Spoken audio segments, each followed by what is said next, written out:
Dans son adresse à la nation, le président de la transition, colonel Mamadi Doumbouya, a touché plusieurs aspects qui ont attiré l'attention des activistes de la société civile, notamment la mise en place des délégations spéciales et la nouvelle constitution. Il est annoncé que les délégations spéciales seront mises en place dès le premier trimestre de l'année 2024.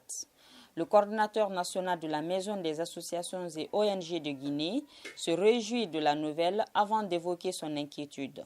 Il ne faudrait pas que ces délégations spéciales soient dans les parties prises pour les élections, puisque nous savons les maires et tout ce qui s'ensuit, ils ont vraiment un pouvoir dans les élections. Maintenant, il s'agit de voir, en tout cas, la légitimité des personnes qui doivent être désignées dans les communes, dans les préfectures et tout ce qui s'ensuit. D'abord, il y a des organisations de jeunesse disponibles pour la commune, les organisations de femmes.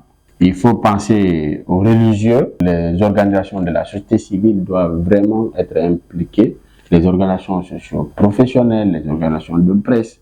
Mais une autre inquiétude, est-ce que ça serait le cas et quel est le mode de désignation? Et nous pensons qu'ils vont peut-être désigner des amis, des parents, et comme de par le passé. Parce qu'aujourd'hui, on a besoin d'un résultat en réalité.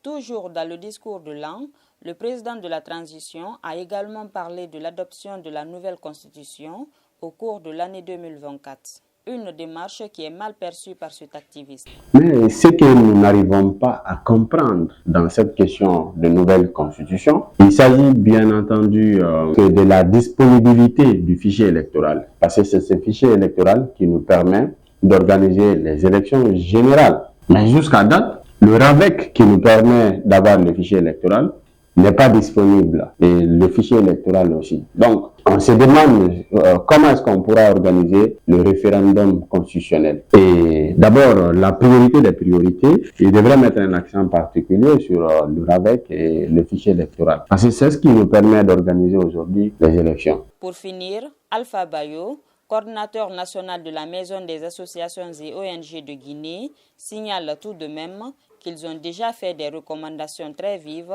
sur la nouvelle constitution. Donc, ils attendent le moment opportun pour le rendre public.